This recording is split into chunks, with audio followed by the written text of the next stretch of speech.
はい、どうも、そのさんチャンネル、そのさんです。ということで、今回はこちら、後輪についているスプロケット。これの取り外し、洗浄、取り付けというのをやっていこうかなと思います。というのも、この前ロードバイク洗車した時にね、うっかりこのスプロケットだけ洗浄をするのを忘れちゃってたんですよね。なので、せっかくなんでね、一枚一枚全部取り外して、綺麗に洗浄してみようかなというふうに思いました。ということで、早速ですが、取り外しからやっていこうかなと思います。さあ、それではですね、このスプロケットを外していきたいんですが、私が使っているのが、シマノアルテグラの11足のスプロケットになります。で、スプロケットってこの11枚をここにあるロックリングというリングで、ネジでぐるっと締め付けて固定しているという状態なんですね。なので、ここのロックリングを外す必要がまずあります。で、ロックリングを外す専用の工具の一つとして、こちら、シマノ純正のものなんですけれども、これをロックリングにこのようにはめまして、カチャッと。で、私の場合はラチェットレンチでね、ソケットつけてこうやって三位一体にしてるんですけれども、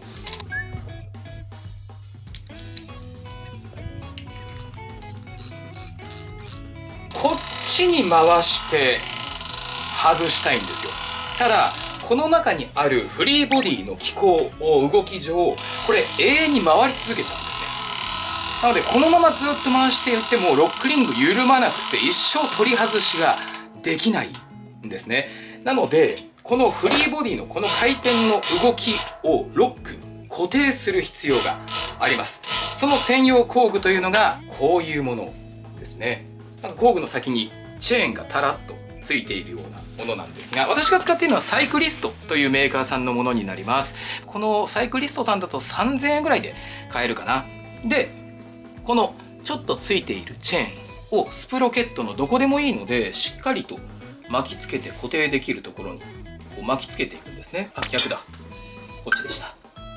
で、これが固定できると、こんな感じでフリーが回らなくなります。動きとしてはこういう風に楕円を描くようなね、手の動きで外していきたいんですけれども、こんな感じで V の角度が、工具同士の角度が狭い場合、力がすごくかけにくいので、こんなもんですかね。120度とかこのぐらいの角度感で関係性を持たせてもらって、両方の手でね、こういう風に動かしていきます。そうすると、はい、こんな感じでこっちだけが回ります。これは固定しているロックだけなので、これ回していくとロックリングが外れます。ロックリングが外れましたら、もうスプロケット自体は簡単に取れちゃうんですよ。1枚ずつこう抜いていくこともできますし、もうね、下からガチって持ってスポッと一気に抜くことも可能なので、取り外しちゃってください。順番が分からなくなるっていう心配は基本的にあまり実はないんですよね。大きさがそれぞれ違うので、大きい順だって覚えていただければ問題ないんですが、心配な方は、ちゃんと順番にね、置いていっていただければと思います。ではこれを洗浄していきます。さあ、スプロケットの洗浄のグッズなんですけれども、基本的にはもう100均で全部揃います。100均のこういうね、ちっちゃいバケツの中にスプロケット丸々ガシャンともう入れてしまって、で、適量のここにね、水を張って、その中に、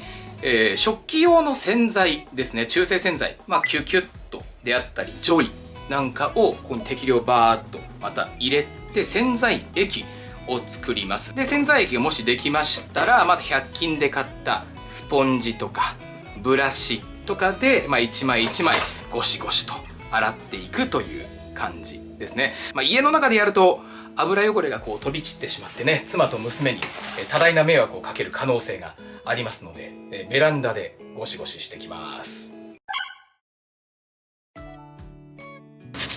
正直洗面所とかでできてしまえば一番楽だったりするんですけれども、洗面所ってね、もう妻も娘も使うので、どっかに油汚れとかがついていたらやっぱり良くないんでね、私はこういう風にベランダとかで作業をしているんですけれども、私ね案外大雑把というか、このぐらいでよかろうっていう精神が強いので、洗車とかもね自分が納得したらそのぐらいで終わっちゃうことって結構あるんですよね。皆さんどうですか？やっぱりやるとなったらとことん細かいところまでやってしまう性格ですか？それとも毎回やるから一回一回はそんな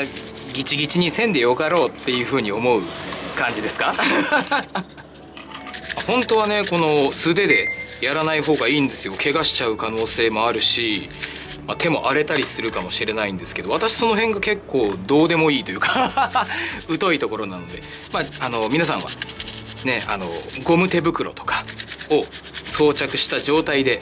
やっていただければと思います。特に女性の方なんかはね手洗っちゃうとかわいそうなんで、こういうねスペーサーもね汚れてるので一個一個適当に洗いましょう適当にある程度綺麗になったら、こういうウエスとかでね水気を取っていきます。完全にね水気が取りきれなかったら1日ぐらい放置してもいいかもしれないですけどね。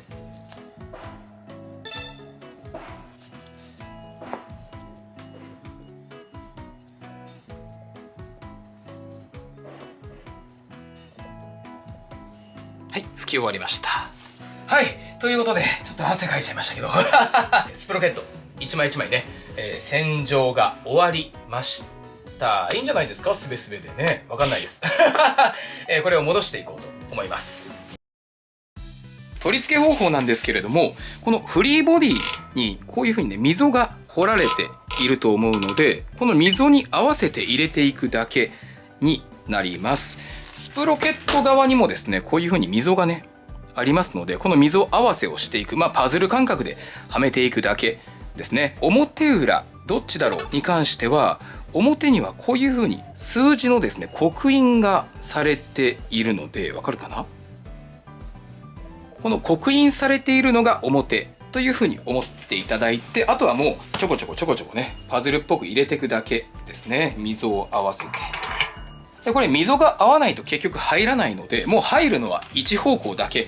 だと思っていただいて問題ないです。で大きいものから順番に入れていきます。で途中からこのスペーサーというのを挟まないといけなくなるんですね。どういうことかというと、こういう風に途中から本当にペラ1枚になるんですよ。でペラ1枚同士でパッとスペーサー入れずに入れてしまうと、こうやって隙間がない状態になるので変速ができないどころか壊れてしまう可能性があります。ペラ1枚になってきたら、こういう風にねスペーサーを途中で挟んでこうすると、はいこんな感じでスペースができるようになります。なので途中からねペラ1枚に変わったと思ったらスペーサー入れるんだというふうに思っていただければと思います。でスペーサーに関しては、表とか裏とかが特にないそうなので、もうどこでもいいので適当に入れてしまって、でどんどんはめていきましょう。スペーサー次刻印が表で、でスペーサー刻印が表でね、そうですね。で最後の2枚になるとこんな感じでスペーサー剣みたいな感じでこういう段になっているので、最後はもうスペーサーいらないということになりますね。向きと表裏と入れるところだけ間違わないようにして、で最後の1枚もはめていきます。よいしょ、ここだな。はい、で全部はまりましたら上からロックリングをつけていくんですが、このロックリングつけるときによいしょこっち側に回すんですね。ただ斜めにこうネジが入ってしまったりすると、またロックリングとかが壊れてしまう可能性があるので、こう締め込む方とは逆回転で1回回してから、はい、締め込みに回していくと変に斜めにならずに綺麗にはめることができます。で、締め付けトルクが40ニュートンというふうに書かれているので、40ニュートンで締め付けていくんですが、締め付けトルクが分かるこういうデジラチを持っていない方は締め付けていっていただいて、で途中締め付けていくとゴリゴリゴリゴリって言い始めるんですよ。でゴリゴリゴリって言ったなーってなったら、そこから1回2回軽く3回押し込むぐらい、ちょっと怖いと思うんですけど、ゴリゴリって壊れないかなと思うんですけど、40ニュートンくらいに、ちょうどなるかなと思うので、一つの指針にしていただければとは思います。安全なのはこういうデジラチェ、買ってしまう方が安全ではあるので、1万円から2万円くらいで、買えるとは思うので、持ってない方は購入を検討されてみてはいかがでしょうか。これでスプロケの取り付けは完了になります。はい、お疲れ様でした。ということで今回はこちら、スプロケットの取り外し洗浄取り付けというのをざっくりですがやってみました。専用工具というのを買い足す必要はあるんですけれども、作業自体は単純ですごく簡単なので、パズルで遊ぶぐらいの感覚でできてしまうんじゃないかなと思います。注意点としては、今回私はアルテグラ11枚のスプロケットで作業をしたんですが、同じシマノでもソラ9枚とかティアグラ10枚というふうにね、スプロケットの枚数が変わってくると、入れるスペーサーの種類とかスペーサーの枚数とかが変わってくるはずなんですね。作業自体は変わらないんですけれども、スペーサーのね、入れ具合というか差し込み具合は注意をしないといけないので、ご自身のスプロケットに準じて、そこは作業をしていただければなと思います。あと根本的な違いで、コンポがですね、スラムとかカンパの場合は使う工具や締め付けトルクというのも変わってくるはずなので、私がちょっと、